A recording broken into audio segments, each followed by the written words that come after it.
Sultan Selangor, Sultan Sharafuddin Idris Shah menzahirkan rasa duka cita dan tidak bersetuju dengan keputusan Kerajaan Selangor yang membenarkan operasi penternakan babi di Tanjung Sepat, Kuala Langat sebelum dipindahkan ke Bukit Tagar, Hulu Selangor pada 2030.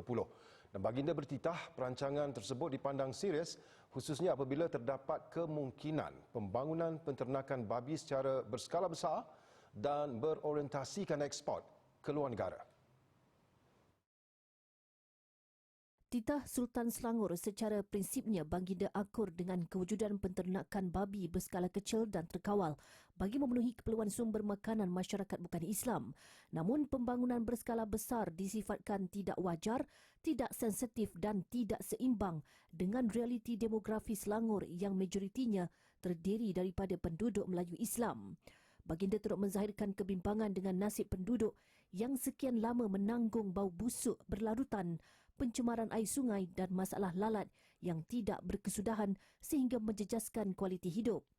Baginda juga menekankan bahawa Istana Pantai Bahagia yang juga kediaman rasmi baginda terletak di Kuala Langat dan baginda sendiri merasai serta menyaksikan secara langsung kesan pencemaran bau yang berpunca daripada aktiviti penternakan babi di kawasan berkenaan.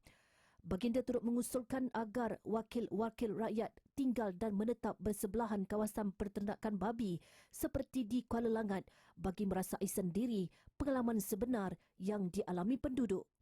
Dalam pada itu, baginda turut mempersoalkan sama ada projek penternakan babi berskala besar itu melibatkan kepentingan pihak tertentu serta kemungkinan wujud unsur rasuah, konflik kepentingan atau ketirisan dalam tadbir urus. Baginda tidak menolak sepenuhnya cadangan projek tersebut, namun kajian pasaran perlu dilakukan secara teliti dan rasional agar pembangunan ekonomi tidak mengorbankan kesejahteraan rakyat, kelestarian alam sekitar serta keharmonian masyarakat berbilang kaum. Sebelum ini, Kerajaan Selangor merancang untuk memindahkan industri penternakan babi ke kawasan berpusat moden seluas 202 hektar di Bukit Tagar, Hulu Selangor yang dijangka beroperasi pada 2030.